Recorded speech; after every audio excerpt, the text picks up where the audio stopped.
প্রিয় ভিউয়ার্স, আসসালামু আলাইকুম। আজকে আমি আপনাদের সামনে প্রেজেন্ট করব কিভাবে বাঁধাকপির পাকোড়া তৈরি করতে হয়। তো দেখুন ভিউয়ার্স, আমি এখানে কিছু বাঁধাকপি কুচি করে কেটে লবণ দিয়ে মেখে রেখেছিলাম 2 মিনিটের মতো। তারপরে এগুলোকে আমি লবণ থেকে চিপে নিয়ে সুন্দরভাবে ধুয়ে নিয়েছি। গাজর নিয়েছি কিছু কুচি করে, মটরশুঁটি নিয়েছি, বেগুন নিয়েছি দেখুন কুচি করে, সামান্য পরিমাণ ধনিয়া পাতা নিয়েছি, আর এখানে আমি একটা ডিম নিয়েছি, আর দেখুন চাউলের গুঁড়ি নিয়েছি। আর এই পাকোড়াটা তৈরি করতে যা যা উপকরণ লাগবে আমি দেখিয়ে দিচ্ছি। আমি কিছু কাঁচামরিচ নিয়েছি, পেঁয়াজ কুচি করে কেটে নিয়েছি, আদা বাটা নিয়েছি, রসুন বাটা নিয়েছি 1 চামচ করে, লবণ পরিমাণ মতো, ভাজা জিরার গুঁড়ো 1 চামচ, ধনিয়া গুঁড়ো 1 চামচ, চাট মশলা নিয়েছি 1/2 চামচ, ধনিয়া গুঁড়ো নিয়েছি 1 চামচ, মরিচের গুঁড়ো নিয়েছি 1 চামচ। তো ভিউয়ার্স দেখুন, আমি সব উপকরণগুলো এখন একসাথে নিয়ে এটাকে মাখবো, মেখে নিব। দেখুন আমি একটা বোলের মধ্যে সব উপকরণগুলো নিয়ে নিয়েছি, বাকি উপকরণগুলো দিয়ে দিলাম। এখন আমি এই যে ডিমটাও দিয়ে দিব। এখন আমি সব উপকরণগুলো ভালোভাবে মেখে নেব। আমার পাকোড়াগুলো দেওয়া শেষ হয়েছে। তো ভিউয়ার্স, আপনারা যখন পাকোড়া ভাজবেন তখন অবশ্যই চুলার তাপটাকে মিডিয়াম হিটে রাখবেন, তাহলে নিচ থেকে পুড়ে যাবে না এবং ভিতর থেকে সিদ্ধ হয়ে আসবে। তো আমি এখন চুলার তাপটাকে মিডিয়াম দিয়ে এই পাকোড়াটা ভাজলে পাকোড়াটা অনেক মশমশা হবে, মানে ক্রিস্পি হবে। তো আমি 1 কাপ চাউলের গুঁড়ি নিয়েছিলাম, 1 কাপ চাউলের গুঁড়ি আমার লেগেছে। দেখুন ভিউয়ার্স, আমার পাকোড়ার সব উপকরণগুলো মাখা হয়ে গিয়েছে। দেখুন ভিউয়ার্স, আমি পাকোড়াটা ভাজার জন্য আগে থেকে চুলে একটা প্যান বসিয়ে রেখেছিলাম। প্যানটা গরম হয়ে আসছে, এই পর্যায়ে আমি পরিমাণ মতো সরষের তেল দিব।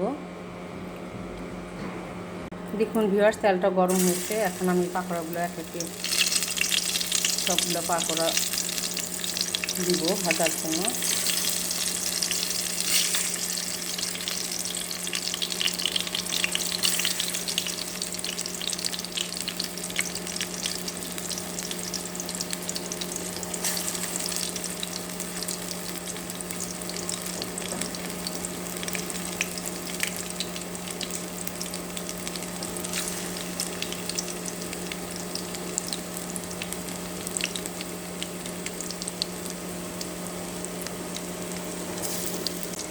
আমার পাকোড়াগুলো দেওয়া শেষ হয়েছে। তো ভিউয়ার্স, আপনারা যখন পাকোড়া ভাজবেন তখন অবশ্যই চুলার তাপটাকে মিডিয়াম হিটে রাখবেন, তাহলে। দেখুন ভিউয়ার্স, পাকোড়াগুলো একপাশে হয়ে আসছে। আমি এখন পাকোড়াগুলোকে উল্টিয়ে দিব।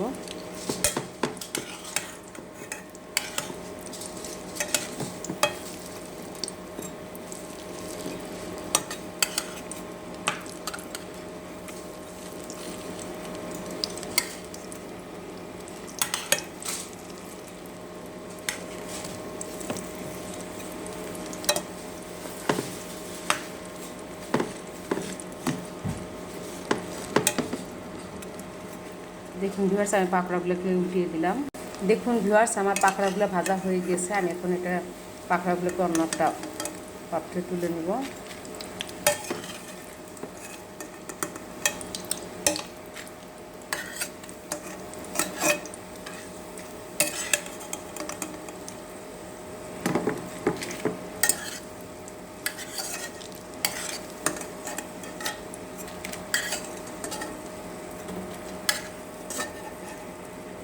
পাকোড়াগুলো তোলা হয়ে গিয়েছে, আমি এখন আপনাদেরকে পরিবেশন করে দেখাবো। দেখুন ভিউয়ার্স, আমার পাকোড়াগুলো ভাজা কমপ্লিট হয়েছে। আমি আপনাদেরকে পরিবেশন করে দেখাচ্ছি। দেখুন ভিউয়ার্স, দেখলেই বোঝা যাচ্ছে পাকোড়াগুলো কতটা ক্রিস্পি হয়েছে। তো ভিউয়ার্স, চাইলে আপনারা এভাবে পাকোড়া ভেজে খাবেন।